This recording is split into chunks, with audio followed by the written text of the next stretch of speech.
because none of the LDC here provided any idea on your lighting deal. So the plan department will approve that, if you will approve it tonight. We'll do a roll call vote. We had, it was all in favor, we had 5 members attend, on 8/28. So with that, the applicant is here, if you would like to ask any questions, ask them any questions,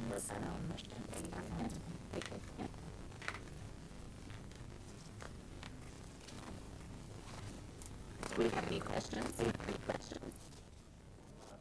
Sure. Sure. So I'd like to open the public hearing, please. Good evening, council members.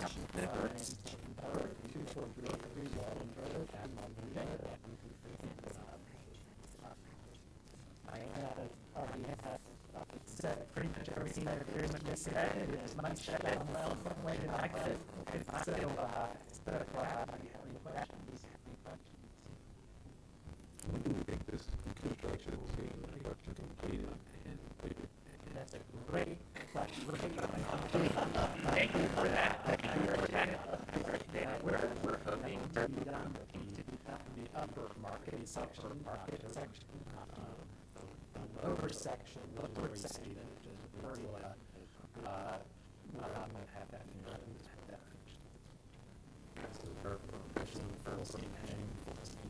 Got some pavement down, some pavement down. We're starting to move shelters into some done. So shooting for that October there. Very excited. Will you continue to use the driveway as a primary means of use, or will that move into a main description? So the current tenant is on their salary will move into the main structure, and there will be hopefully another tenant backfilling in where they were. We have a few different options, and we're discussing what that might be. We don't have any signed leases for that space yet, but the upper section, the main building, is fully leased, and just have some really How many businesses do you have that are going to be going in there? Yeah, so there will be about 8 new businesses. Whether that's brand, some of those are brand new, others are businesses that are opening second locations. So it's going to be neat. I'm really excited. You'll have Delta Blues Barbecue, which they currently have a location on State Street. They're moving in. Obviously, Tumbling Creek. They'll kind of be occupying that lower section, and then you'll have Blue Hill Market will be the main tenant on the upper market section. They're dramatically expanding their offerings, and you'll have a bakery, a cafe, gelato and ice cream, cheese and wine, and lots of other good stuff. This is not really a pertinent question, maybe it is, but Yeah. with the parking lot there, by the way, the structure is absolutely gorgeous. I mean, just top notch. It looks great. But with the parking lot there, did you lose a lot of space when you? We didn't lose any Great. parking spaces. Fantastic.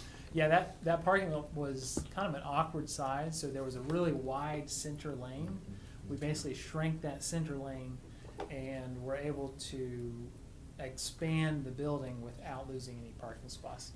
I think we have over 30 spaces, which, that's quite a bit for downtown. Yeah. And the temporary salary looks wonderful. Thank you. It's Yeah, really cool. that worked out really great. That was kind of we had to kind of adjust really quickly to meet their needs, and so far I think they've been really happy with that, so that worked out for everyone. It looks like it was on purpose and planned that way all Right. along. It's pretty awesome. Yeah. Yeah. Now, we're worried that they'll just be so happy there that they're not gonna move into the space we're renovating. No, I think it's gonna be really neat. Whenever we're ready, I would welcome any of you guys to come. I'll give you a tour. Thank you. Okay. So if we have no discussion for the public hearing, then, So does anybody have a sign question? yes, does anybody have a question about Yeah, the signs? I'm happy to answer. Come on, Cam. I would say this, kudos. Oftentimes you see people spending this kind of coin and then skimping on the signage, and obviously you Right. have not done that. Yeah. So kudos for really taking pride in the signage for Yeah, the we- structure. Yeah. We want it to be you know, we want it to be modest and something that kind of matches the architecture of the building, made out of durable materials, so something that accents the structure. Clearly, it's a painstaking effort to keep it relevant to the building, so yeah, Thanks. kudos. That's a signed question, right? Yes, sir. Good job. Check. Okay. Thank you. Thank you. Okay, so do I close each open hearing? I was missing a page of my agenda, that's why I was confused. No, that's fine. I would Okay. ask if anybody else wants to talk. Does anybody else who's present, would anybody like to speak in this open hearing? If not, then I will close the public hearing for this matter. I will open the public hearing for the next matter, which is another sign program at 370 East Main Street. Advertising the entryway to the shared parking area of Sweet Bay Brewing Company, Bike Shop, an adventure retail store, and the Girl and the Raven. Okay, so similar to the previous one, but there's some differences here. Hugh Belcher, the owner, Killian Hagerty, the applicant, have requested approval of a special use permit to add 2 monument signs to the property to advertise the entryway into the proposed development called East Village. The primary focus is to unify the existing businesses around a shared parking area, and there will be a monument sign on Main Street and a monument sign on Park Street. So if you could go to the next slide. So here's what the proposed signage looks like.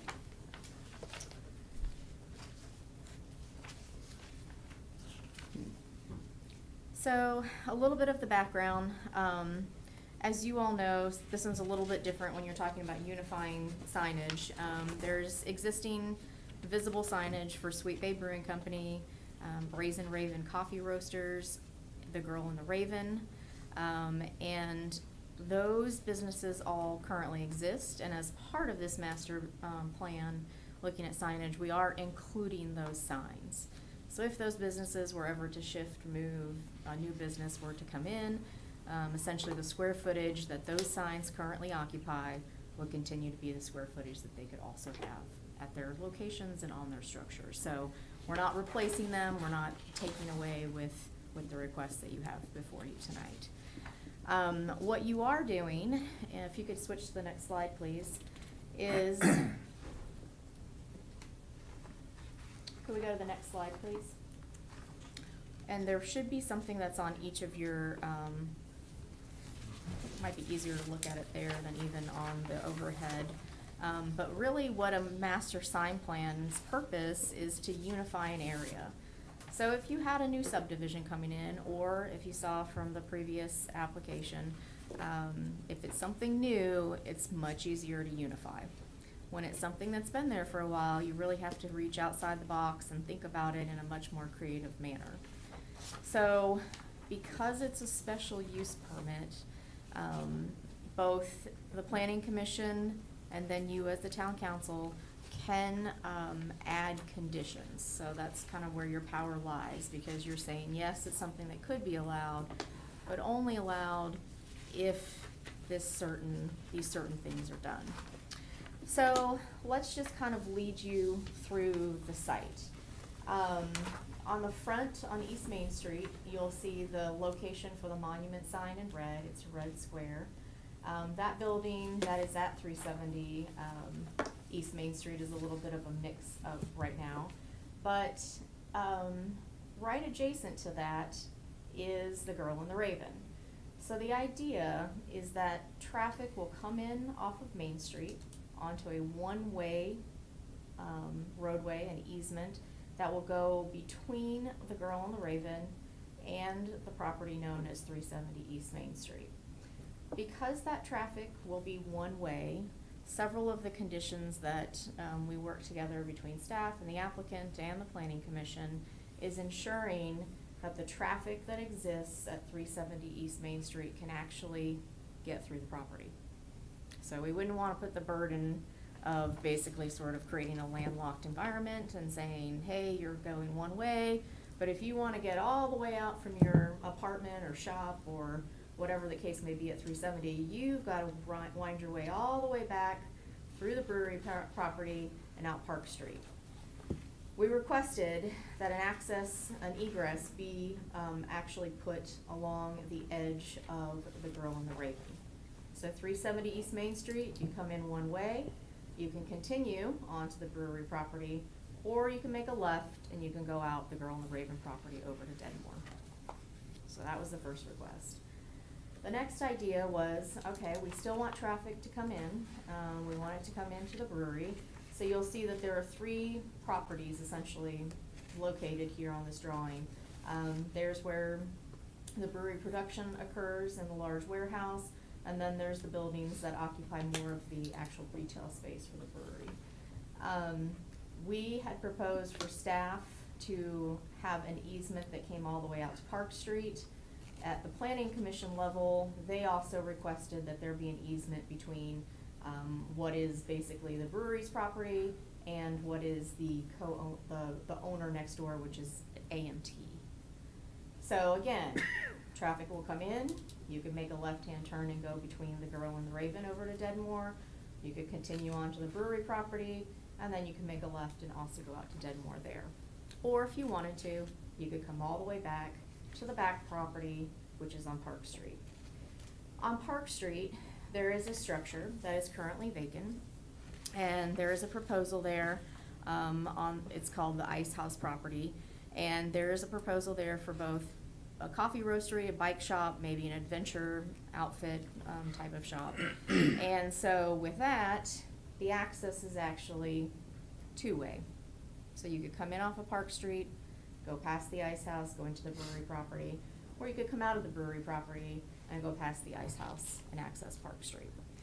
So that is how these parcels that are all separate from each other are going to be looked at as one cohesive development. And again, that is the reasoning behind the idea that you create the East Village and you put the signage, and it is a cohesive, comprehensive sign plan.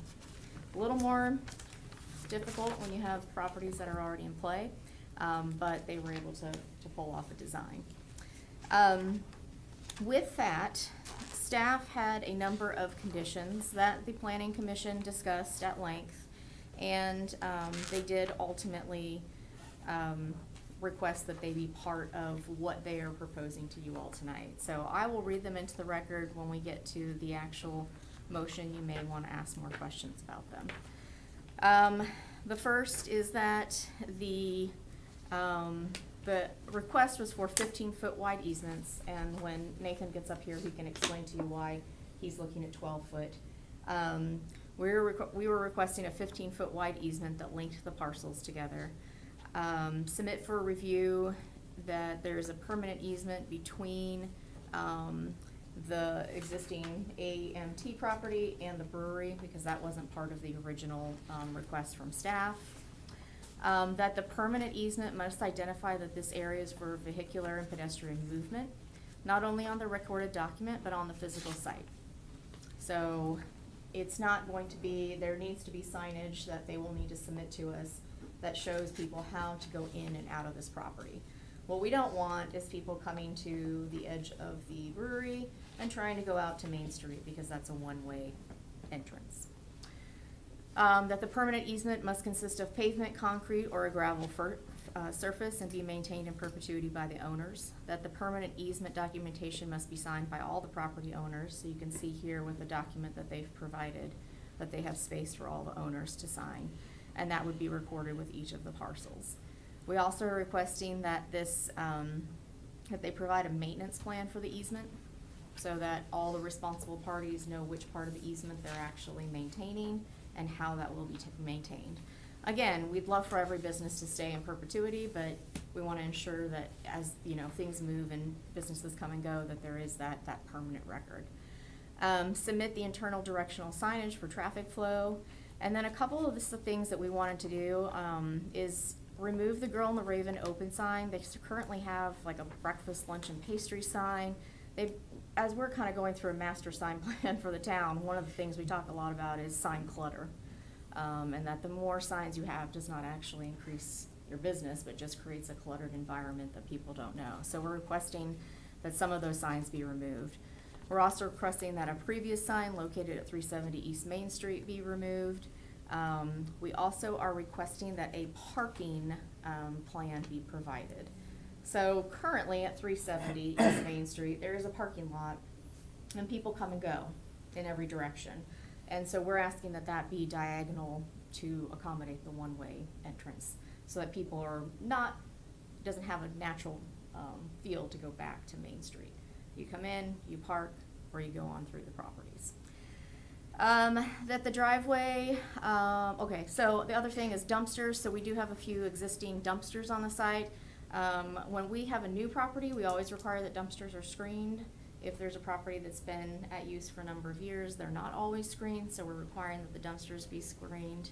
And then a final lighting plan be submitted to the Community Development Department. That additional easement is gonna go across 2 parcels, and that was the last thing. So after a lengthy discussion, the roll call vote occurred, and the Planning Commission voted unanimously to approve it with the conditions identified by both them as well as the staff.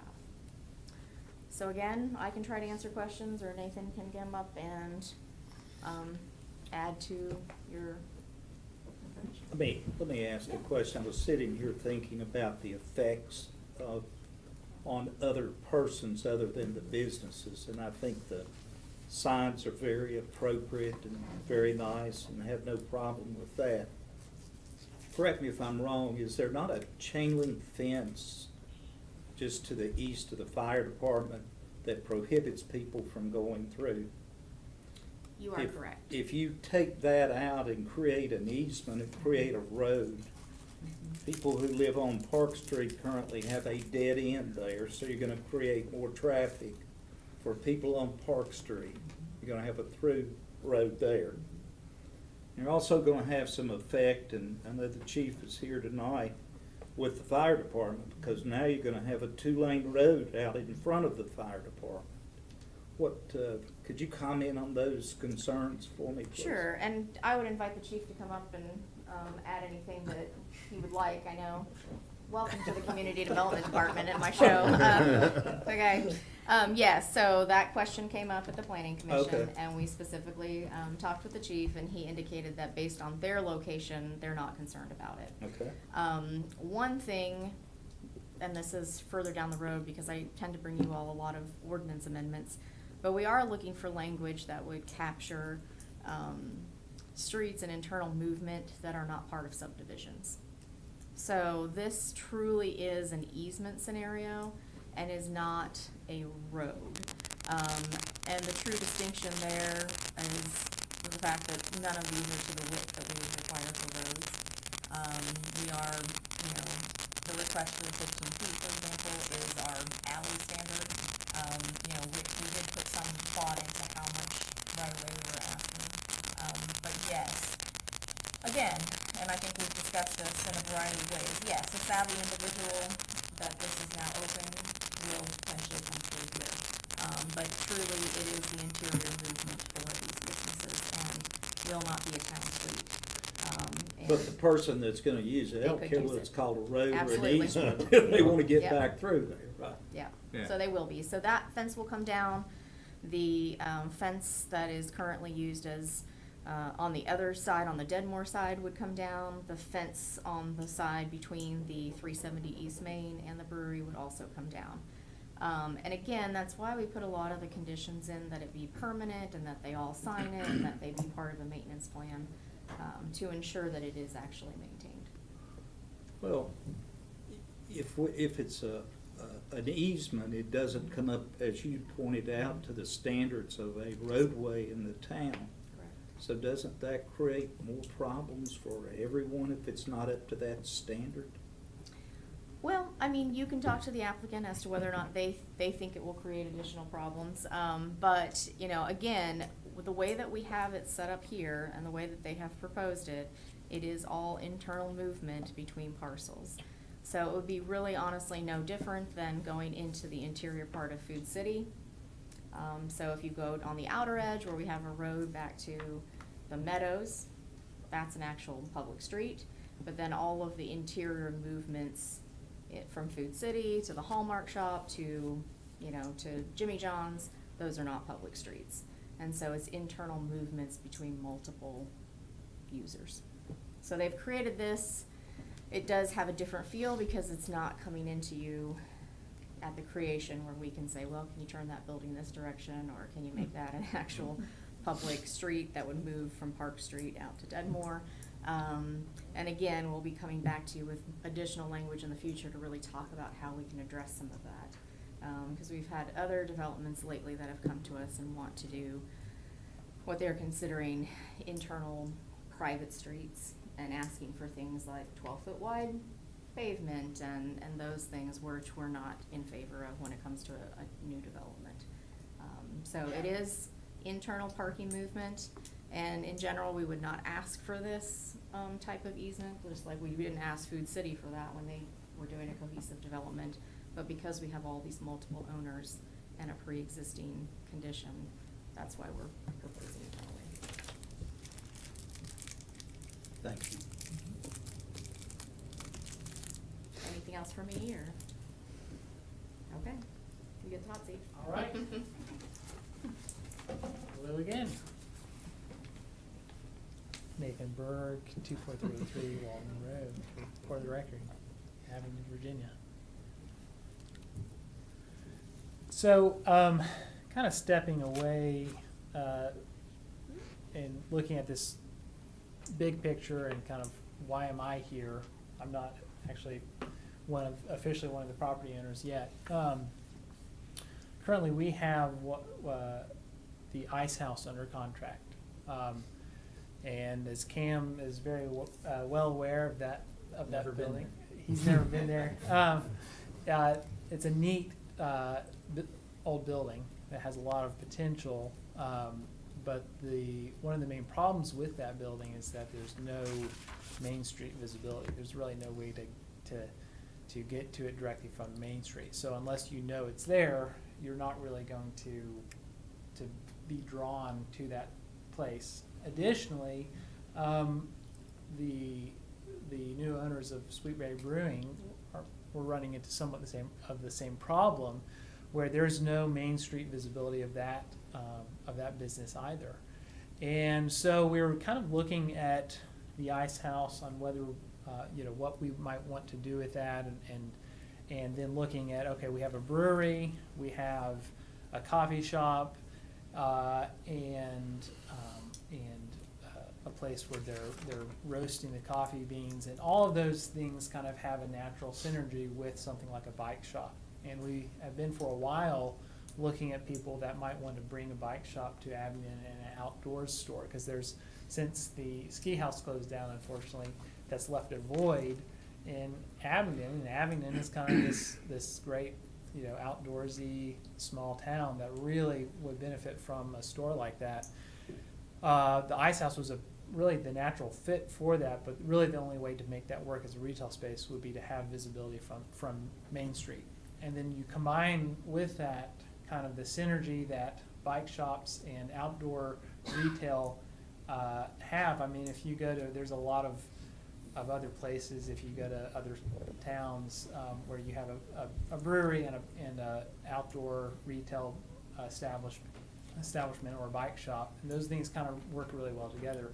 Combined with that, then a coffee shop and a coffee roasting, and then some other neat things that might be able to occur in the Ice House building. It just seemed like a natural fit to try to kind of pull all this together. So I came to Mayanna and said, hey, I've got a crazy idea, and at this point she's used to me coming at her with crazy ideas, and so we kind of worked together to figure out how can we actually make this happen. And this is ultimately what we came up with. And really it's a way to, all of these businesses are great on their own, right? I mean, Girl on the Raven, Sweetberry Brewing, and even if we were able to bring in a bike shop, all those things are great on their own. But you kind of pull them together and market them as one cohesive center, then it becomes really special. And that's what we're trying to achieve with this, is this one cohesive thing that people are able to come to, and, you know, you come, you know, and it becomes more of a gathering place. So that's the big idea behind all this. Obviously, there's challenges. Anytime you're taking existing property and these historic buildings and we're trying to make it all work, it requires some flexibility. So for example, like the 12-foot wide drives instead of 15 feet. Well, what we're trying to do is use the existing entrances without encroaching too much on these other historic properties. And so we're asking that to be reduced in size somewhat to basically one lane, so 12 feet. That's you know, a standard size for a one lane drive. And so there's no perfect way to do it, but I think this is a pretty good option to make this dream kind of become a reality. Well, who will maintain that road? Like say snow, say a tree falls or something like that. Right. Is everybody gonna be bucking on who's gonna move this? Is All it of the that, town or? right, all of that would be spelled out basically in the language of that easement. And so that then becomes a little bit of a negotiation between all the different members of the property owners that are involved. And so that's one of the contingencies, that this would not be approved without all of that being spelled out. Gotcha. Well, I don't know about you all, but when I look at it, I've been on Deadmore before trying to get out of the Girl and the Raven, Mhm. and it's a bear. Mhm. So I could see myself using this easement to get out on the Park Street and perhaps go down to the red light Yeah. at the con. Right. I Yeah. think it's, in some ways, it could mitigate some of that Mhm. left turn traffic from Deadmore onto Main Mhm. Street. So, It's difficult. I mean, I think if it's done the right way, and it appears as though you guys have done your research and worked well with Diana on it, but I think it could perhaps ease some of those traffic issues. Right, that would be our hope, because you're really creating more points for people to, you actually don't have that many there's no new places for people to come in, I mean, for people to leave. You're actually kind of, you're taking the existing entrances and then making those available to more of the businesses in there, and that kind of spreads the traffic out. And you aren't concerned about increased traffic on Park Street? It will increase traffic, I think, Yes. on Park Street, most Because- definitely. Yes. It's going to increase traffic on Park Street, just like, Yes, like Yeah, Mr. well, Austin it said. will to some degree, there's no Yeah, I think it question. would Yeah. to some degree, Mhm. yeah. I think for those, businesses on Park Street, that would be a good thing.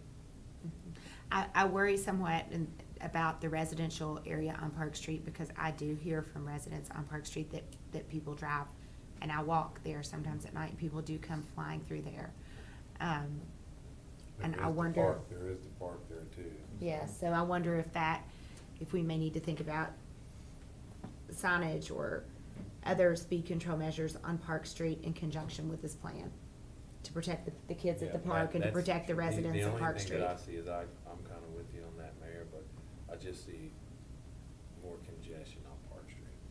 And you But we said will have business- sidewalks the whole way soon Yeah. also, so Mhm. that should help with that as well.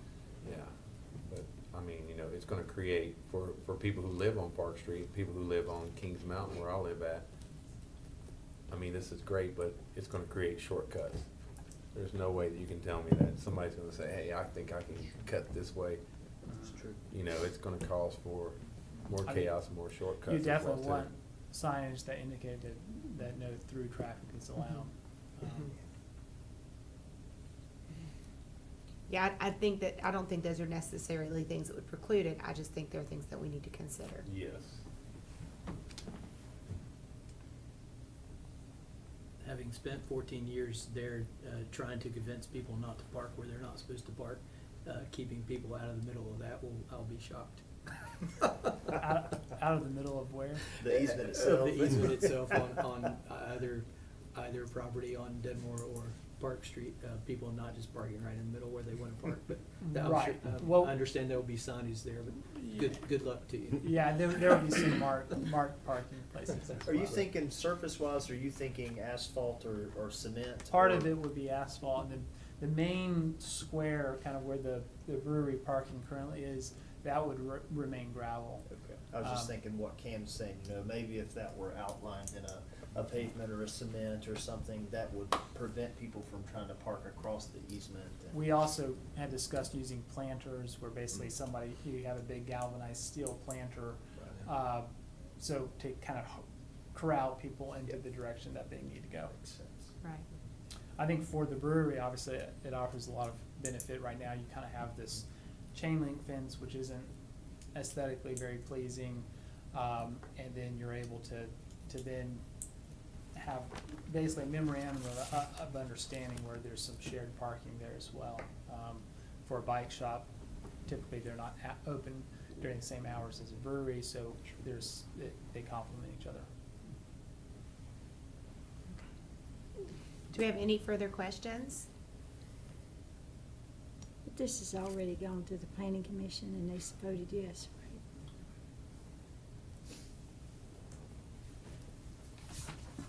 And I have to say, I listened to all of the suggestions the planning commission had, and I'd like to say that, like I always say when people come to me to ask questions about the planning commissions, they do such a good job.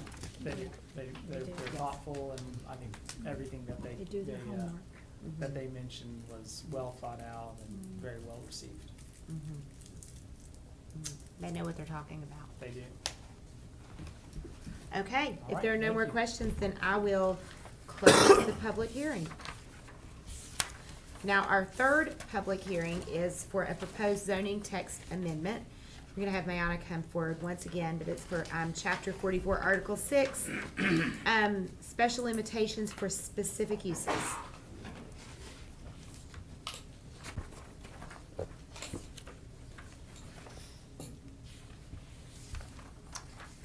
Hello again. Virginia's law has continued to shift. And, we had additional information provided to us in July that really, spoke to the weed, hemp, CBD, Delta 8, marijuana, cannabis, and vape type shops. And so with that, I will say for the record that currently we have not specifically permitted a cannabis shop. So we understand that while as an individual you may grow and you may share, and you may utilize products, there is no commercial outlet for cannabis at this time. However, we've had a variety of stores that have come through and gotten permits for other things. Hydroponic stores, herbal remedy stores, gift stores, and so we do have quite a few of these different types of shops that have entered into our community. So in discussing that process, obviously, we will always say that you cannot out-zone something that is illegal. If somebody's doing an illegal business within their shop, they could be selling teddy bears. If they're producing something that's illegal, that can't be fixed with zoning. What zoning does do, though, is it allows you to take a look at specific uses and identify where uses can be located. That's pretty much the primary reason for zoning. Historically, zoning was dealt with tenement housing and separating agriculture and industrial uses from other uses. So from that perspective, in discussing some of the concerns regarding the shops that we are currently seeing in our community, a couple of very specific things came to the surface. One was that we had concerns that the historic district could have this type of a shop be requested to be in there. The other concern that we had was the entrance corridor, which is just the overlay of the entrance corridor and the historic district. And third, and probably most primarily, also the distance to and from public and private schools. So in doing our research, we identified that what we are really looking at is recreation substances from a retail standpoint. So that's vape shops, that is any type of legal product that is being sold, that takes up 75% or greater of sales, or 25% of sales.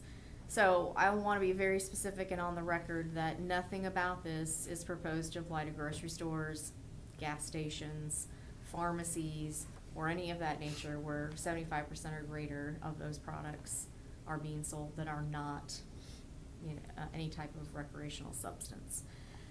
So this is really focused on those shops that are focused on tobacco, cigarettes, cigars, smokeless tobacco, pipe tobacco, also non-combustible products like nicotine, vaping fluids, and those types of things. So when you look at zoning, one of the key things that you look at is making sure that if you have a use that you want to keep out of certain districts, that you make sure that you do have a district that they can go into. So what we're proposing here is that while we may not have them allowed in the old and historic or the entrance corridor, that yes, by right, they can go in our M1 district. So that's our more industrial district. Through a special use permit, like you heard tonight for these two sign things, they would also be allowed in the B2. So what that allows you all to do, and the planning commission and staff, is to take in an application, take a look at their signage, take a look at the colors, take a look at the things that a special use permit does do, and require it to go through some design process. So it doesn't say that this is eliminated. If in the future there was additional, state regulations that did allow the retail sale, again, it would be in this similar manner. You would have to go through design criteria. You'd come through a special use permit if you wanted it in the general business district. If you wanted to do it by right, you could do it in the M1 district. What we also are hoping to do with this is have a description that says it must be located at least 2,000 lineal feet from the property line of any public or private school. And again, we have several in the community. It also needs to be at least 2,000 feet from an existing recreational substance store.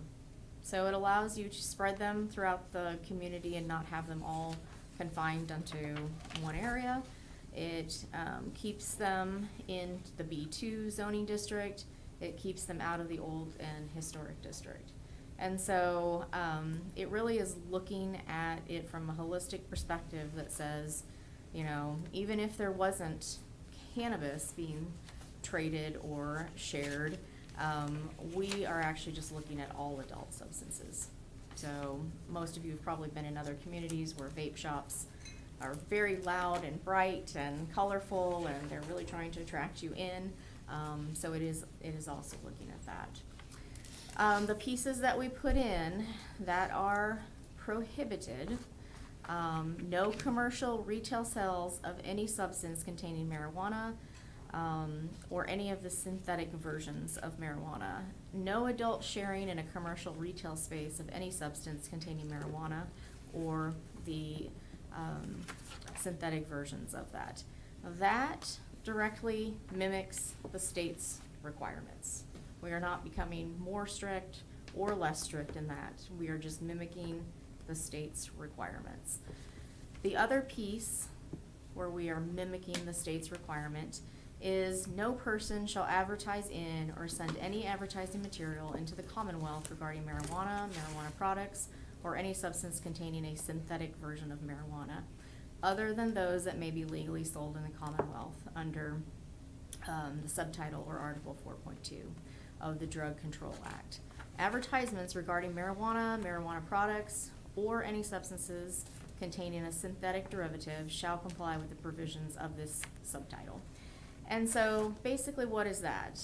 So if you had a shop and you named it something, like we have a hydroponic store, we have an herbal store, that's not what is being restricted here. What's being restricted is having flags with a marijuana leaf on it, having marijuana signs in your window, even having it says any advertising material into the Commonwealth, so it restricts people from putting flyers on cars.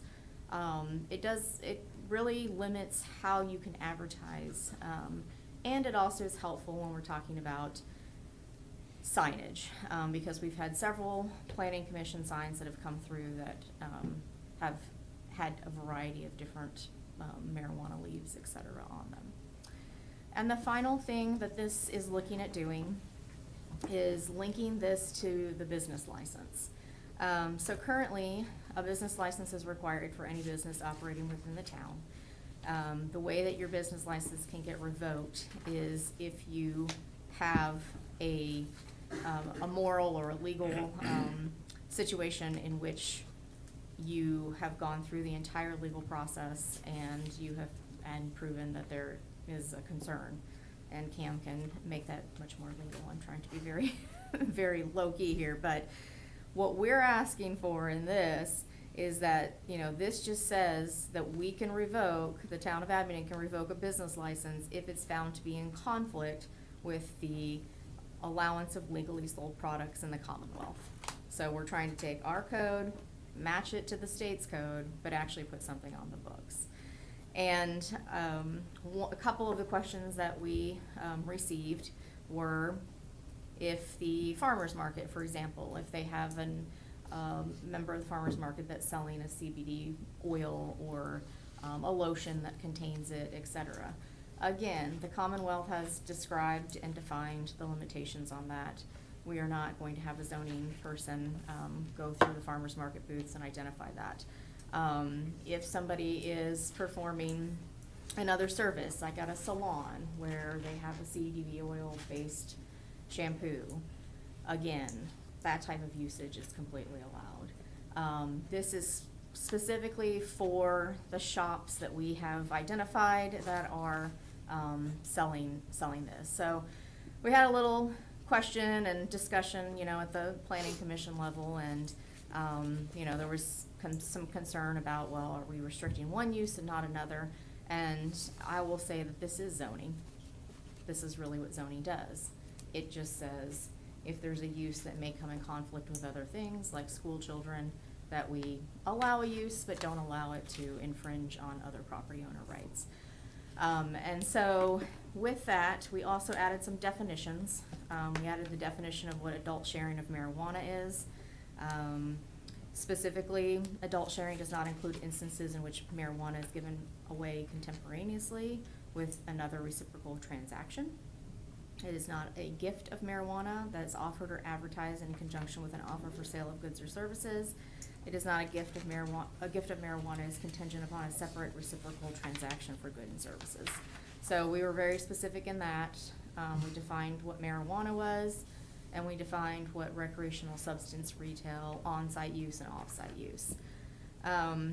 So staff findings, whenever we do a zone text amendment, we have to make sure that we have findings for why we're doing that. For instance, in this case, we look at the comprehensive plan, which is adopted in 2020, so it's fairly recent. And the items that we are referencing are quality of life and the economy. So Abingdon will achieve well-planned, orderly growth by building on our assets, increasing walkability, and maintaining an exceptionally high quality of life. Abingdon will grow its economy by helping a wide range of local and regional entrepreneurs and businesses prosper. The town's standards for preservation will maintain the look and feel of its historic districts while allowing for economically viable reuse of structures. Abingdon will have a thriving tourism economy built upon three main pillars: the arts, history, and outdoor recreation. The town will have a wide variety of options such as lodging, restaurants, experiences, retail, tours, culinary events to meet the needs of visitors of all ages and interests. And Abingdon will invest in activities, amenities, and experience to meet the changing needs for repeat and new travelers. So we felt that allowing these types of recreational substance to be in specific locations supports what the comprehensive plan is saying. Whether the proposed amendment is in conflict with any provisions of the zoning ordinance. We do not think it's in conflict. There will continue to be allowed locations for the facilities by right. It's not limiting grocery stores, gas stations, other similar uses. And if they do want to be in the B2 district, they will come through a public hearing. Whether and the extent to which there are changed conditions that require this amendment. And so we would say, yes, there are changed conditions. We are at the border of, North Carolina, Tennessee, Kentucky, West Virginia. We are a border town, and we have seen quite a few shops that are popping up that are primarily sharing these substances. Whether the extent to which the proposed amendment addresses a demonstrated community need. And again, as there have been more shops that are selling recreational substance, in order to protect the entrance corridor, the old historic district, and the children in our community, we need to limit those businesses. Whether and the extent to which the proposed amendment will result in a logical and orderly development pattern, the N1 district continues to allow it by right, and B2 is a special use permit. Whether the extent to which the proposed amendment will result in significantly adverse effects on the natural environment. This does not specifically have anything to do with adverse impacts on the natural environment. And then whether the proposed amendment will have a positive effect on the balance between residential and non-residential uses. And again, just like all uses, we think that this does separate them. So it keeps these in the M1 and the B2 and separated from the residential districts as it stands. So with that, we also contacted every one of our current businesses that are doing some level of an adult substance product at their businesses and gave them this information. We also had a public hearing at the Planning Commission level, and we did post everything and notice it appropriately. So with that, I can answer any questions you all might have, or if there's any questions from the public. Are there any questions from the public? Are there any questions from the council? I'd once again like to comment that this appears to have taken an awful lot of work and research and effort, and I'd like to applaud both the Planning Commission and town staff for their extensive research and work. There's been quite a bit of misunderstanding and confusion and wishful thinking about what the law is in this kind of vacuum that we're in. And God love the market economy. The market has responded in a complete way in Abingdon, and it kind of got ahead of everybody. We looked around, as we always do, at other locations, and based one of ours on Chesterfield County was, I think, the first one to sort of really wade into the mix. But I think everybody thought that the legislature was going to say what was legal and what wasn't legal, and since they haven't taken that extra step for retail sales to be legal, then there are lots of sort of sleight of hand and urban legends about what the law is that isn't true.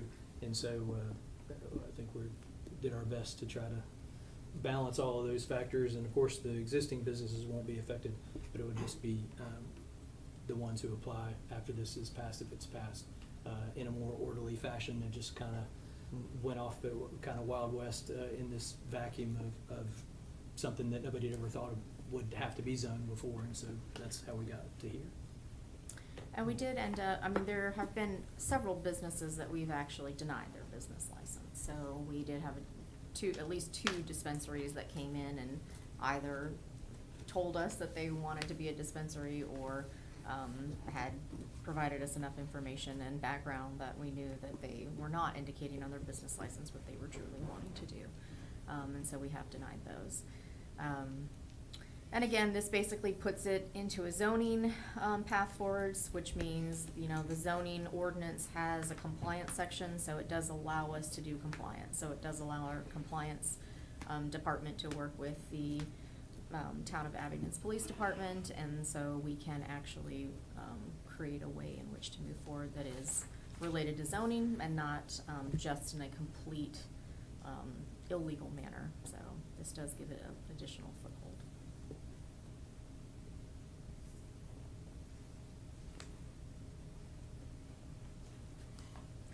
Are there any other questions for Mayana from the council or from the public? If not, then I will close this public hearing.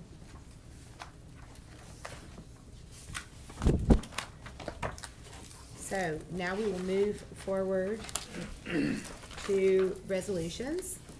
And the first resolution to consider is a resolution approving the proposal for the 2 comprehensive sign programs that we discussed previously. So do I have a motion for the resolution? Mayor, I'd like to separate those two if we could for purposes of our consideration. Certainly. So let's first consider the comprehensive sign program located at 238 West Main Street, otherwise known as Abingdon Commons. I'd make a motion to adopt that resolution. Second that.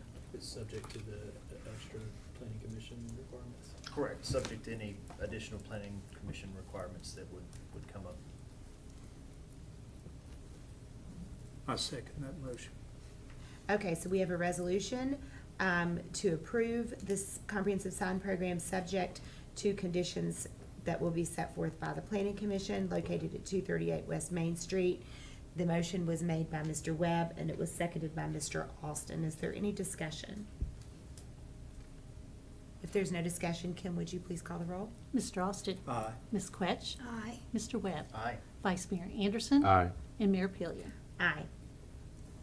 Now, the second resolution to be considered is the one located at 370 East Main Street, to be known in the future as East Village. Do we have a motion to approve this sign plan?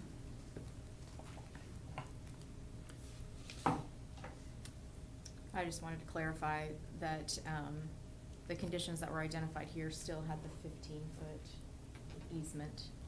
So, you know, your applicant did ask for that to be changed to 12 for his application. And if you do want and have any other interest in talking to the fire department, he is willing to speak. Just to clarification. Did the planning commission approve the 12 also, or did that come afterwards? The planning commission went with the 15. Yeah, so it did come after. At the time, there actually was a little more of a sketch and not quite the full diagram that he provided tonight, so you did see new information. I think the signage is just beautiful, and I like the idea of the sign clutter that you talked about and removing that. I like the idea of the internal movement that you discussed. I just think all of those are positives, and the use of the buildings, particularly the old ice house and the suggestions regarding that. And I'm so much in favor of that, but I am so concerned about Park Street residents and the additional traffic going right by a park where the children are going to be. And I think you can put up oodles of signs and you're still gonna have people drive the manner that they want to drive through there. And as I said a moment ago, I don't care whether we call it an easement or a road, they're gonna make it a thoroughfare. And when they make it a thoroughfare, they're going to be on an easement that does not meet state specifications. And we know it doesn't meet state specifications. And yet we're gonna funnel vehicle traffic onto an easement that does not meet those specifications. And we know we're doing that if we pass this resolution. But aside from that, everything else, I'm very much in favor of. Well, and I don't wanna, go too far, and, I mean, if they will allow you to respond after I say this, but, there are a couple things that you could do some additional conditions, so, I mean, one of the things would be to require them to have something other than a gravel surface through the brewery parking lot.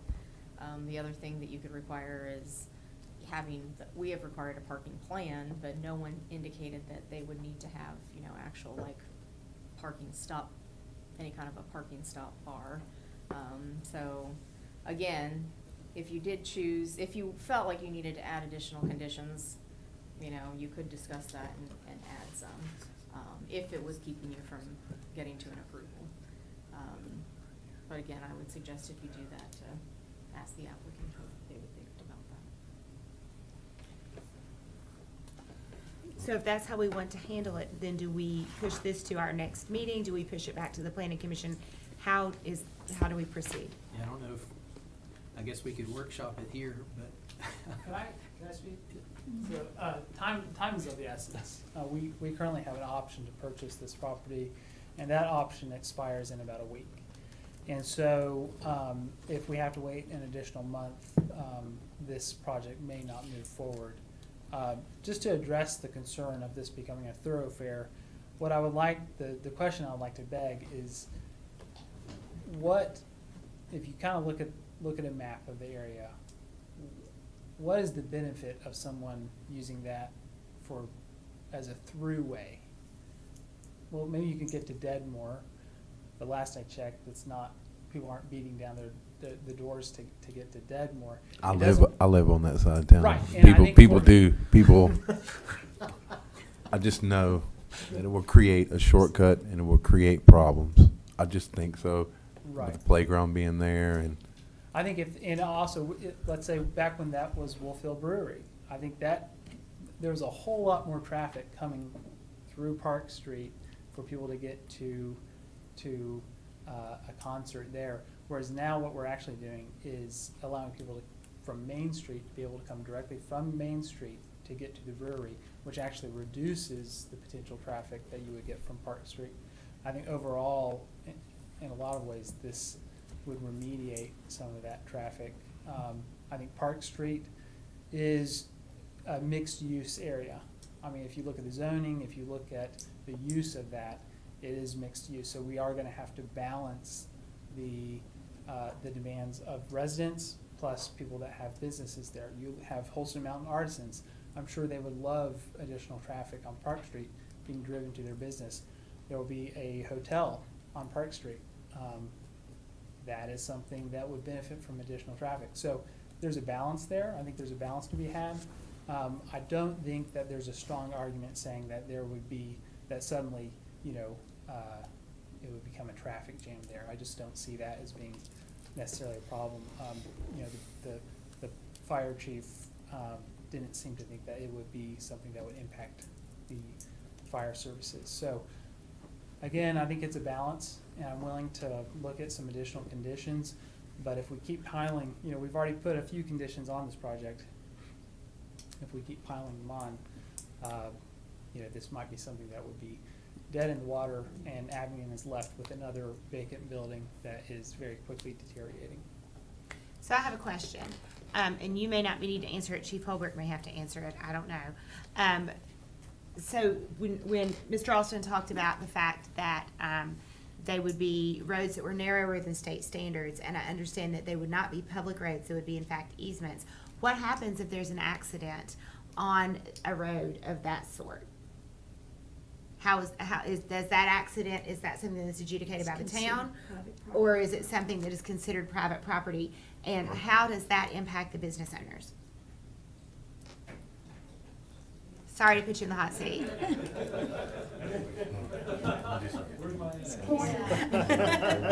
Sorry. I just thought that it was something that his comment made me think about. Sure, so this would be considered a private property crash, in which we deal with those, we do an incident report, so that information is exchanged and we make sure the right information is exchanged. If it was DUI, we could take enforcement action. And that, reckless driving, if it's severely reckless, we could take some kind of enforcement, just the same as we could do on any public parking lot. Okay. So I would look at this as more of a public parking lot style drive around. Much to say, like you mentioned earlier, Mayanna mentioned like Food City, Right. or the old Food City area through there where you had Town Center Drive that went around to the old Kmart building. If a crash occurred there, then we would treat it as the same as it happened on a parking lot. Okay, Does that thank kinda you. answer? It does, thank you. So my next question is, what would we change, and this is for my fellow council members, what would we change to make this a more palatable proposition? So, this kind of ties in with what you're saying, but I would like to ask the other chief a question. You know, and I'm not trying to put Cam in a bad place or anything, but in previous traffic situations, I mean, how cumbersome was the traffic coming out of there? I mean, was it ever a real problem? I mean, do we think we're gonna dump 100,000 cars onto Park Street? I know nobody can say for Hope sure, not. but. Hope it's not 100,000. I've been on Park Street for 30 years. That's how long the fire station's been there. I've seen it from when it was the fuel, or whoever owned the fuel, Chevron had the fuel station there, to the several different iterations of the brewery, to having a fence, not having a fence, to having a gate. I've seen all those iterations. I have not seen that many people use it as a main travel thoroughfare, except maybe for a few firefighters that were maybe up on Trick Street somewhere, and we use it as a cut through until they put the fence up. The only time we have ever had a traffic issue that I'm aware of is when they had the concert at the brewery, and the police department and the sheriff's office had to come in and break up that one concert. That is the only time that I'm aware of we've ever had any issues there on Park Street. I don't remember that either. Yeah. Well, one thing I want to say to the former bit, you know, where Cam was previously there before, you know, why did you put that gate up? Did you put that gate up to stop people from coming through there? Well, Or the what was the different- purpose well, the of that different- gate on your end of the stick? There are a few differences in what's proposed now, and the primary one is access to Main Street, which I think is the benefit to what they're saying. So that does not exist now. You can't get from Main Street to it. You can only get from Park Street or from Dedmore. And there is a gate, and currently is a gate, in between 143 Dedmore and 125 Dedmore that is typically closed all day long and only open when the brewery is open. In addition to that, in more recent times, the owner of 350 Park Street, the Ice House, put the fence in between those two properties. So that was that when Questenberry's owned it, it was all shut off on both sides. And then when Wolfhill's Brewing Company operated out of the Ice House and had the parking lot next door, there wasn't a fence there, but typically the fence from Dedmore was closed when it wasn't open. So it wasn't, normally 9 to 5, it wasn't it couldn't be a throughfare because the other one gate was closed, and then in later times, both gates were closed, and that's more like it was in Questenberry. So it's hard to say, based on history, what it would be now, because all these 3 different ways would be open, and they really never have been during normal business times, in my experience. Because I like the idea of bringing the businesses together, and I Yeah. like the idea of managing the traffic flow. But I also understand the concerns, and so that is why, I mean, would making it a 15-foot easement make it more palatable? Would thinking about traffic control on Park Street make it more palatable? What would we need to do to make this a resolution that we would possibly approve? Nate, can you speak on behalf of the 15 feet? I mean, is that feasible? Is that something that we Yeah, I mean, could require? or is that's that- feasible. There's some existing pavement, and that pavement is 12 feet. And Mhm. again, it kind of fits in with the scale of especially if you look at the entrance from Main Street, Mhm. a one-way entrance. Could we make that a 15-foot wide easement? I mean, that's probably possible. That I don't see how that provides a huge amount of benefit. I think you gotta look at what's the purpose of this. And so if this is a one-lane road and 12 feet is what you can get a fire truck on a 12-foot wide. That's kind of for me, I'm thinking through this, what's the point of it? If you can get a fire truck on it, then I think then it serves its purpose. You know, there won't be deliveries coming on that 12-foot section. So, sure, we can make it 15 feet. That increases the burden to the rest of the people. That it took a lot of wrangling to get everybody on board and to accept this. It takes a lot of collaboration. So adding one more condition, I'm afraid that's going to push this over the edge to where it's just not something that I can convince everybody of. And why did the Planning Commission request it be 15 feet? So as far as road standards, that's the only road standard we have. Okay. So we basically took our smallest available road right away, which is Okay. for an alley. So it could be 12 feet. Now, one of the things that staff didn't recommend, after we had talked with the applicant, is we didn't recommend that additional access point between AMT and the brewery, so that could still keep the gate up on that side. Planning Commission recommended that additional access point. So if you didn't have it over there, then if you did come in from Park Street, you'd kind of circle around and have to go back out Park Street, because you'd realize pretty quick you couldn't pass through. At least not unless the brewery was open. I would think that additional easement would allow, that might actually cut down on Park Street traffic, would divide the traffic between Park and Dedmore. I think it made great sense, like, Yeah. and we just, yeah. And I mean, you still would be able to get out of those parcels the normal way, like or the current way. Like Girl and the Raven, you're still gonna be able to come out on the Dedmore. or Yeah, out oh yeah, on the, yeah, you know. in terms of Girl and the Raven, nothing will change in terms of where you're coming in or coming out of the Girl and the Raven place.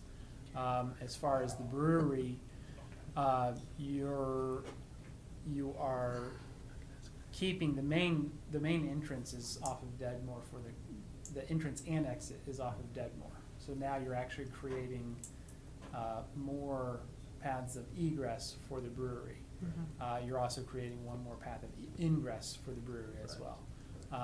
I think, in terms of looking at this from a public safety perspective, if you have an event at the brewery and, I think it's a safer option to have more paths of egress than just having the one. Not that, that's in the small likelihood that that's needed. I think the goal is to look at, I think you have competing interests here. You have the valid concern of, okay, how's this affecting people that live here, currently live here?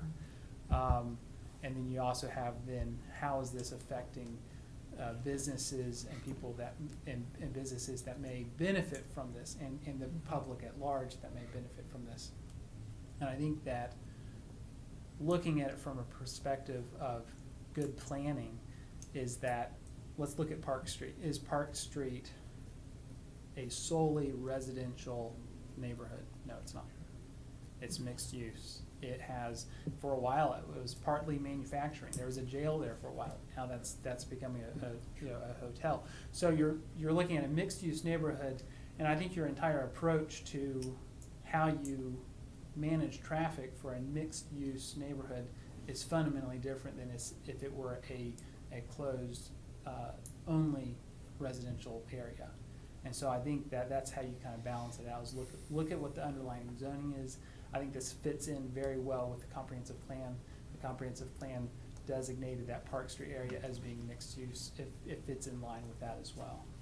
Is it perfect? No, because we're trying to stitch together existing historic buildings. So it's not gonna be perfect, but I think that this is a pretty good viable solution. What are some solutions some things that we could do to address the traffic on Park and Dedmore? I mean, are there things that could be done to make sure that the park is safe, or to make sure that people don't go flying down Park Street, or clog up Dedmore Street? What are there things we could do to alleviate that concern? I mean, this came up, I guess, on Plum Alley in the Methodist Church, and their sort of VDOT standards about where those things can go, and they can't go as many places as you would think that they could go. What things? Speed bumps. Speed bumps, yeah, speed bumps and things. Yeah. But I mean, I'm just trying to think creatively and try to think about this from all angles and, prompt us to try to brainstorm about it a little bit. But are there other traffic calming measures that we could take? Are there other things we could do? The difficulty of tying all these things together is the benefit of Main Street is the sign and the access from Main Street. So if you said, just come in Park Street, then everybody doesn't have the sign. But if you closed off Park Street, then you just have sort of circle and come back out one of the other ways. So it's I guess I'm tough to just figure kind out what of everybody wants. taking the common sense approach. I mean, if you're let's look at how many cars are on Main Street versus Park Street. And a good indicator of kind of what the common sense approach might be is we couldn't get anybody interested in leasing that space when they're just relying on traffic from Park Street. Mhm. Once you open that up to Main Street, then we have people that are interested in leasing that space. And what that tells me is that the traffic is on Main Street. They're gonna be coming in from Main Street. And honestly, I don't know, They'll probably be turning right beside the park. right, I don't back know out what to Main benefit, Street for the right, most what part. benefit they would have from coming then back onto Park Street. The natural flow of traffic is to leave back out onto Deadmore and then get back out onto Main Street again. Okay. So again, that's kind of, I'm just trying to look at this logically. Is that, can I make promises and say, no, this won't affect any traffic on Park Street? No, I'm not gonna promise that. But I think looking at it, taking a common sense approach, I don't see why there would be a tremendous influx of traffic on Park Street. Sure. When basically you're looking at an entrance from Main Street and an exit back out onto Deadmore and then Main Street. Okay. And I suppose if there were traffic concerns with the park, then maybe we could put a fence around that part of the park, or there are other things that we could do if it becomes a problem. I mean, is that a consideration? On our property, I guess the issue is, since, if this is approved the way it's approved, that's all internal and just agreements on private property, and so we can't take it back. Okay. I'm talking about, Sure. if we become concerned about traffic in the park, then maybe we could put a small fence up that would keep children from the road. Or there may be creative ways to think about this. So, I thought you were saying put one on Park Street, but No. I see what you're saying. no, around the park. Yes, so, I'm just trying to think about it from all different angles. So that might make people feel safer if their kids are playing in the park, right? Right. Okay, so the way I understand this, and our attorney will have to tell me if I am incorrect in handling this according to procedure, but we can do three things. We can approve the resolution, we cannot approve the resolution, or we can approve it with certain conditions, Or you can table it. or we can table it. So I will turn this over to council, and I will accept motions for approving it as is, approving it with certain conditions as designated by the planning commission, or tabling it to workshop it more. Well, I would be willing to make a motion to approve it with the restrictions that the planning commission, I always go back to the planning commission or the experts. If they're okay with it, I'm okay with it. That's why we put those people on those committees. So if they said they want 15 feet and the property owners are willing to do that, then I would make that motion. Okay. So we have a motion on the floor. Do we have a second for that motion?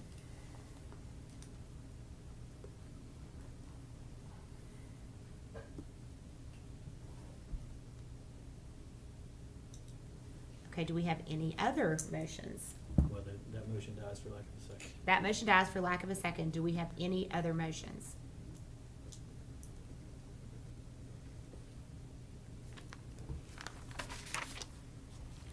I can I make a motion, we table it Okay. for additional consideration, because again, I don't want to repeat what I said before, but I really like the things that they're doing. It's very positive, positive for the town. The implications of that to other property owners there is a great concern of mine. And if there is some viable alternative, I'd certainly be willing to listen to it. So I'd make a motion that we table it. I'll second that motion that we table it. Okay, so we have a motion to table the resolution for further workshopping from Mr. Austin, and we have a second from Vice Mayor Anderson. Is there any discussion? The 21st meeting. Till the next meeting. Is that what you? Mr. Austin? Yes. Is there any discussion? If there's no discussion, Kim, would you please call the roll? Mr. Austin. Aye. Mrs. Quetch. Aye. Mr. Webb. Aye. Vice Mayor Anderson. Aye. And Mayor Pillion. Aye. Okay, now we will, discuss the resolution supporting the application for transportation alternative funds for the Park Street Improvements Phase 2 project, and we have Mr. Surratt, the Director of Public Works. Mayor, council members, thank you. Come for you, it is VDOT application season for us, and I'm just here to ask you to support our, they need a letter of support, a resolution of support from the town of Abingdon to put in a transportation alternative application for the Park Street Phase 2, because as you all know, the existing Park Street award for the urban programs is no longer a thing, so we had to condense the scope and to get this thing constructed. So we moved the rest of it, of the design plans for the rest of the Park Street project into a Phase 2 and are planning on putting it into a transportation alternatives program to get it funded. So we just need you guys to approve a resolution of support. Okay, do we have a motion for a resolution of support? I'll make that motion. Do we have a second? I'll second that. So we have a motion on the floor by Ms. Quetch, seconded by Mr. Webb. Do we have any discussion? If there's no discussion, will you please call the roll? Mr. Austin. Aye. Ms. Quetch. Aye. Mr. Webb. Aye. Vice Mayor Anderson. Aye. And Mayor Pillion. Aye. Next, we have a resolution supporting the application for Highway Safety Improvement Program funds for safety initiative projects. Once more, Michael Surratt. Yes, ma'am. Again, it's another resolution of support, so we can put in the application for our safety improvements through the VDOT programs, for highway safety improvements, for either some crosswalks, road diet, and those kind of projects that we're going to put into the application to get funded through VDOT. Okay, do we have a motion for this resolution of support? So moved. I'll second. So we have a motion by Mr. Webb, second by Mr. Anderson. Is there any discussion? If there's no discussion, can we please call the roll? Mr. Austin. Aye. Ms. Quetch. Aye. Mr. Webb. Aye. Vice Mayor Anderson. Aye. And Mayor Pillion. Aye. Thank you. Thank you. Now we have a first reading of ordinances, consideration of proposed zoning test amendment to Chapter 44, Article 6, Section 6-1-1 through 6-1-5. Mount Arise, do we need to read all of this again? So this is This is just the first reading, so. the first reading of the ordinance previously discussed concerning recreational substances. So you can just, unless somebody wants to waive the second reading, which I don't think you do, is, shall the motion be? Shall the motion be rejected? So then that just goes to a second reading. Yes, ma'am. Okay, we have a second reading of ordinances, the consideration of a proposed amendment to the Town of Abingdon Code of Ordinances, Chapter 58, Solid Waste. Again, Mayana, once again. Busy lady. Yeah, that's why you all got a canceled meeting last time. 'Cause I didn't have a gave you a break before I put all this to you. We came to you last month, and we have been working on the solid waste ordinance for the town of Abingdon. A separate process from the actual raising of the rate, so this was not part of that. This is its own process. And so from the discussion last time, from public comment, from talking to several property owners, we are coming back with basically the same bit of information for you, except there are a couple changes. So continue to ensure that we have added language that says waste containers are now owned by the purchasers. So as a homeowner or property owner, you will own your own waste containers. If they are damaged, if the town of Abingdon damages it, it is the responsibility of the town to replace the can or fix it. For commercial services, we have established in here in the table that there are really specific thresholds that are met for a business to actually be required to have a commercial dumpster. So that was one of the big things. Before, it was just really not clear. If you're an existing business and you have multiple cans, you're grandfathered in. We're not taking away that. You don't have to convert your service to a dumpster.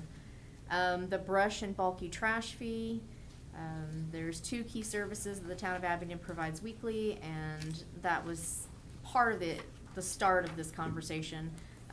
These services are part of your solid waste fee if you are paying that.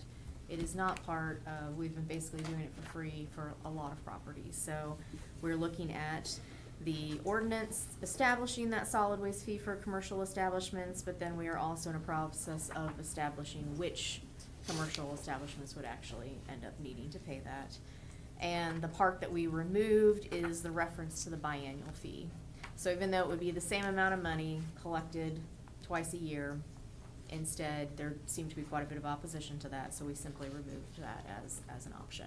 And I double checked with Tammy, because I know last time you all asked me where we'd gotten that from, and it had actually come from a Roanoke ordinance, so as your council indicated, we do look at other people's ordinances to come up, but that's been removed. So what you have before you for a second reading is the items that, per our discussion, you all seem to be in favor of, and then we did remove the items, as you can see on page 5. We struck through that in red, where there was a possibility of just doing it biannually. So I don't know if there's any additional questions. This ordinance provides that the town manager or his designee is to set the rate for the collection. Is that correct? Correct.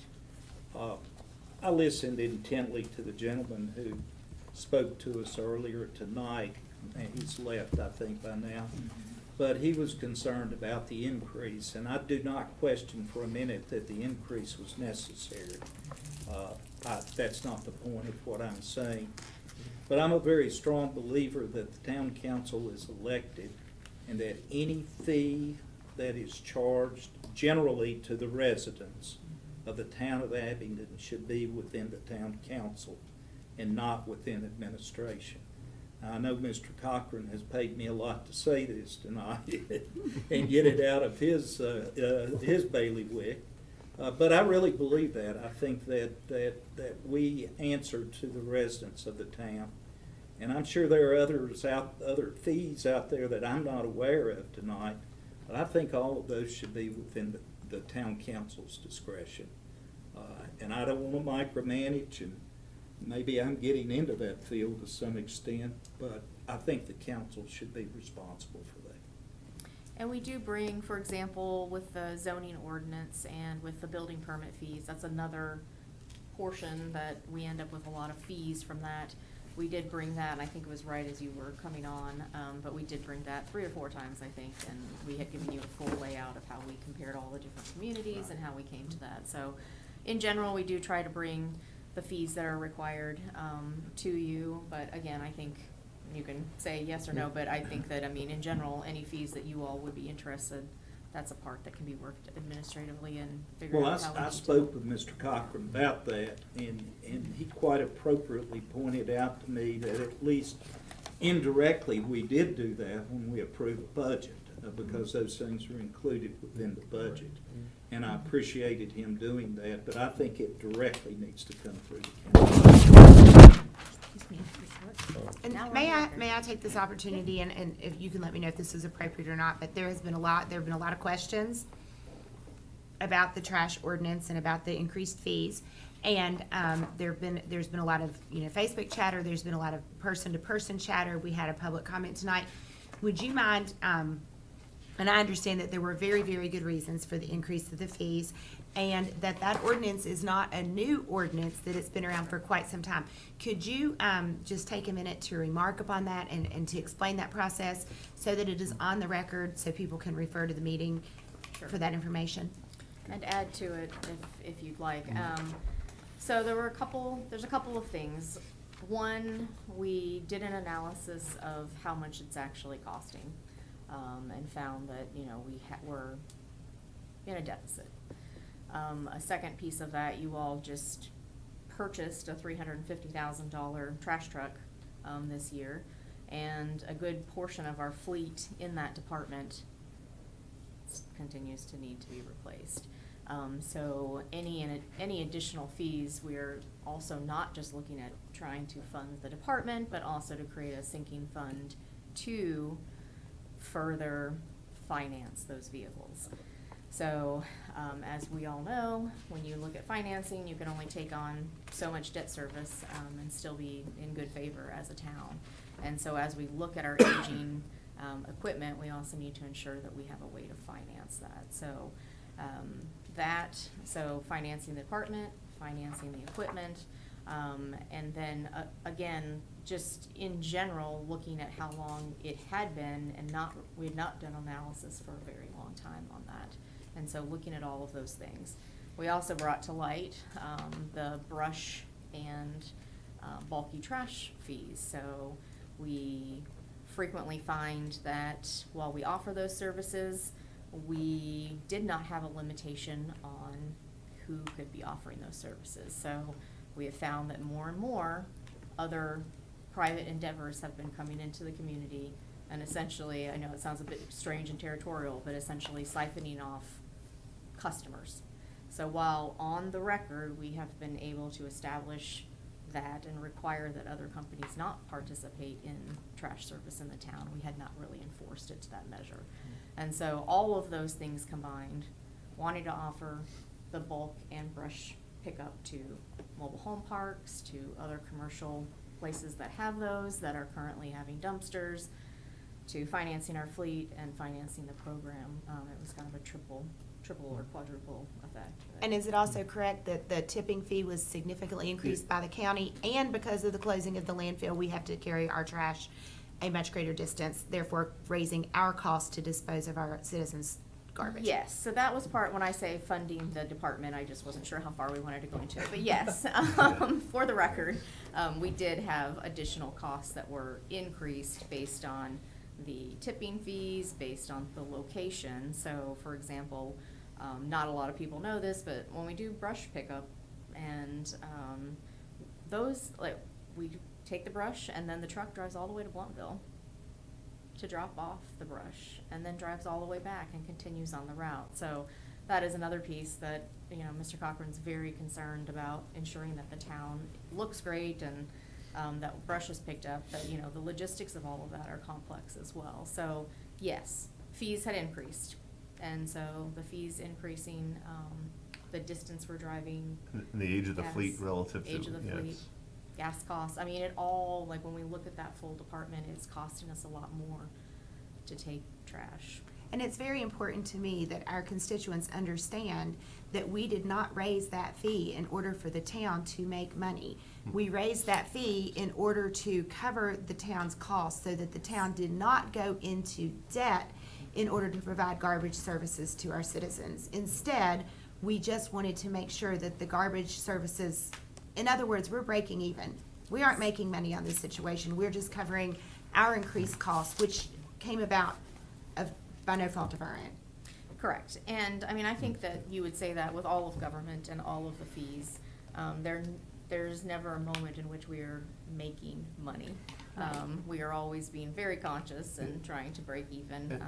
Yeah, and just if I can add slightly to the, when we do the analysis as part of the whole budget process, one of the things we started looking at, and we're implementing some fleet analysis software so we can actually see where our costs are at. But some of our oldest vehicles are in public works, and these are the same ones that are driving all the way to Bluntville and back. It's just a matter of time till we have a way to fix them. Now, we use the ARPA money to buy, which is, I view it as like an inheritance almost. So we use the ARPA money to buy a very expensive garbage truck, the one-on garbage truck. But there's other pieces of equipment we have, vacuum trucks and all, they're very expensive vehicles.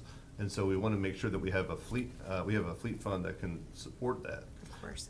Rather than do what we've done in the past several years, which is, you know, either finance it long-term. I mean, there's a limit to how much you want to do that. At some point, you just want to say, okay, well, and we're in the process right now of developing essentially like a comp plan, but for our fleet, so that we have the ability to replace those. But the public service stuff that is involved in waste disposal, those are all our most expensive vehicles, other than the big white ones that the fire chief is so proud of and takes beautiful care of. Thank you very much. And then, I'm sorry, but my very last question, and I'm not trying to hammer you, I just really want this to be a matter of public record, because there has been so much discussion about it. Also, how long has that ordinance been in place? A long time, right? It's not something we No. enacted this year. It is definitely not something you have enacted this year. I was not prepared for that question, so. Right, but 30 years. Yeah. Yes. 20 to 30 years. Absolutely. So we didn't just wake up and decide we're gonna create this new ordinance and require everybody in the town to pay for trash service. We're just enforcing an ordinance that has always been there. Yes. And treating every citizen the same. You are correct. And Okay. yes, it does, the last time it was amended was in 1993, so it was probably even prior to that. For the record, I'm no spring chicken, and that's the year I graduated from high school. So, to give it some perspective. Yes, definitely, I mean, all of those things, yes. For all the chatter, those are the answers. Thank you very much. I'm sorry to put you on the spot. Oh my goodness, no. No worries. Thank you, Mayana, for everything you do for, thank you for answering the question. Okay, so we need to approve the second reading of this ordinance. Do we have a motion to do this? I make a motion, we approve the ordinance with the amendment to section 58-45 subsection A. It did previously provide that the fees were to be established by the town council. That was proposed to be changed, that it was to be the town manager or designee. My motion would be that it revert to the town council instead of the town manager or designee to set those rates future. And when I say that, and I make this clear, I'm not at all critical about the need for the increase. It was well-founded. Mr. Cochran does a good job, and I commend him for that. And I know that it was necessary to be done. But again, I just think if it's a fee that is paid by the majority of the residents of the town, it should be within the bailiwick of the town council to set those fees. Okay, do we have a second for that motion? I'll second that. So there is a motion to accept this ordinance with amendments by Mr. Austin. It was seconded by Ms. Quetch. Is there any discussion? The only discussion I have is I would like to thank the town staff for their very thoughtful analysis and creative problem solving with this situation. Thank you. So if there's no more discussion, Kim, will you please call the roll? Mr. Austin. Aye. Ms. Quetch. Aye. Mr. Webb. Aye. Vice Mayor Anderson. Aye. And Mayor Pillion. Aye. So we have no consideration of bids on the agenda, nor do we have any new business or old business. So I will now turn it over to our town manager for business and communications from him. Yes, the one point on the VDOT for exit 14, for exit 17, before the gentleman spoke about the exit 17 with the issues from Country Club Drive, I was personally going to compliment the DOT because that really came out well. It really, really did come out well, at least from the section of town that I commute through. They did a wonderful job. It's still not done, but I think the flow of traffic has really helped out quite a bit. I did check, and with respect to his comments, the design for Country Club Drive, that is the final design. So we communicate regularly with DOT, and we can ask them to take a look at this. I'm sure there's ways that they can tweak it if it's determined to be an issue.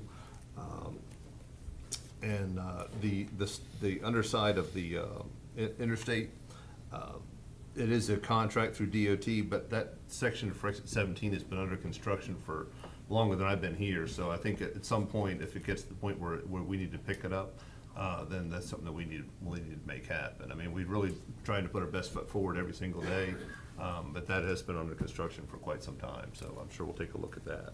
And if DOT can make an adjustment, I'm sure that they will. They've been very accommodating on a lot of things that they do. And then one point on DOT, I know we just had that construction going on at Old Jonesboro where it came to Main Street, and there was concerns about the traffic flow there. And so I checked with DOT on that particular one, and the contractor, the DOT has a separate fund that pays for the state police to provide traffic control on that, because that wasn't a town project, that was one that DOT was managing.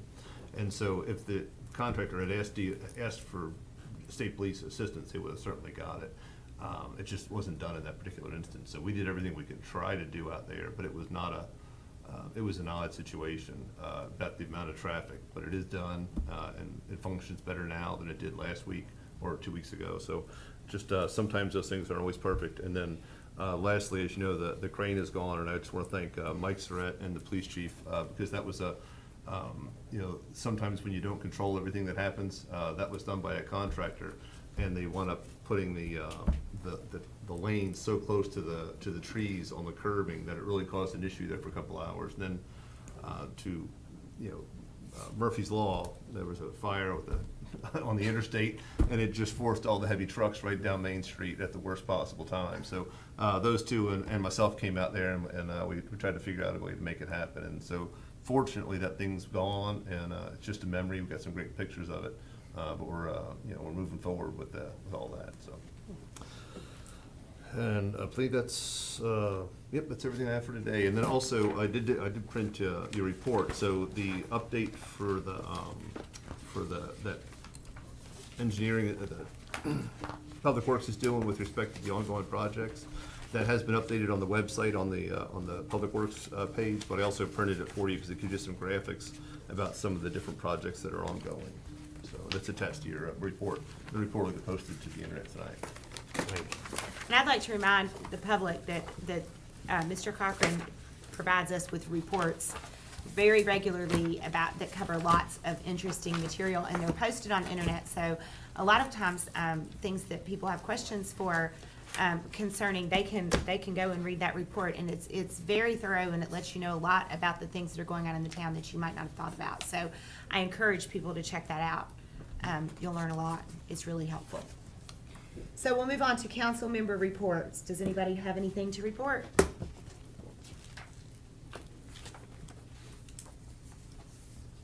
The only thing I have to report is I would like to put on everyone's radar that we are going to have the first Washington County Day of Service on October the 14th, and there's a committee that's been working very hard to start this. It's something that is done in other communities. It's not anything we've ever done before in Abingdon, but it's going to be a community-wide volunteer event where we have lots of, we've reached out to lots of different organizations and lots of people in the community who might need help, and then we've also reached out to lots of organizations that might provide help. And so pay attention, there'll be a flyer, there'll be lots of Facebook, internet posting coming up, and so if that's something you would like to participate in, we have everything from writing thank you cards to some gardening projects to some projects that involve sitting. So it should involve all ages and all ability levels, and it's an opportunity to really give back to your community. So watch for that information.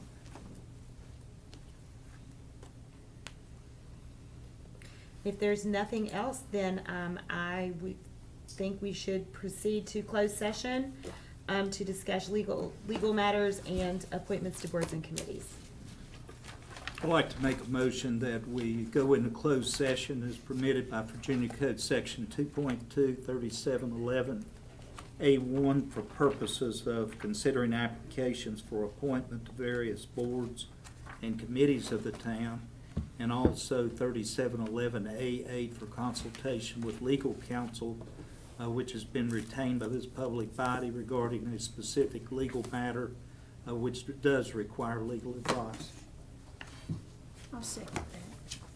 A motion by Mr. Austin, second by Ms. Quetch. Do we have any discussion? If not, can we please call the roll? Mr. Austin. Aye. Ms. Quetch. Aye. Mr. Webb. Aye. Vice Mayor Anderson. Aye. And Mayor Pillion. Aye. Okay, we will now enter closed session.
back.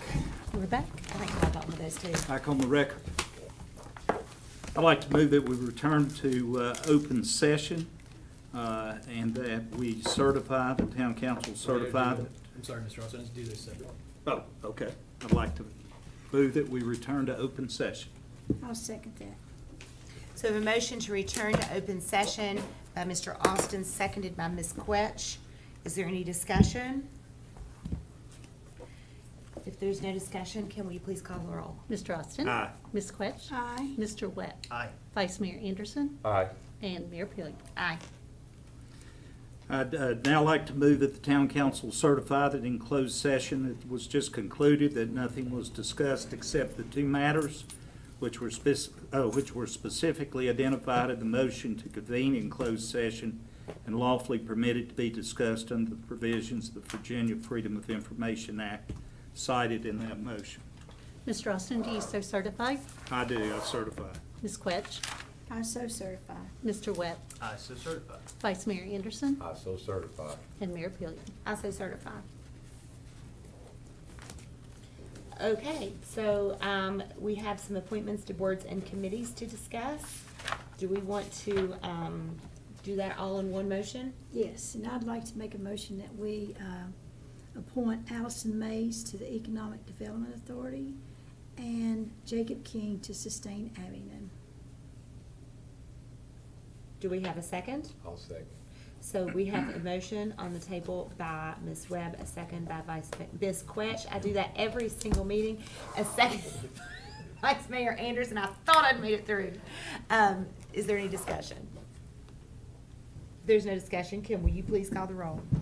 Mr. Austin? Aye. Ms. Quetch? Aye. Mr. Webb? Aye. Vice Mayor Anderson? Aye. And Mayor Pili? Aye. Okay. I will now adjourn this meeting. Thank you so much. I got through the whole meeting without messing up.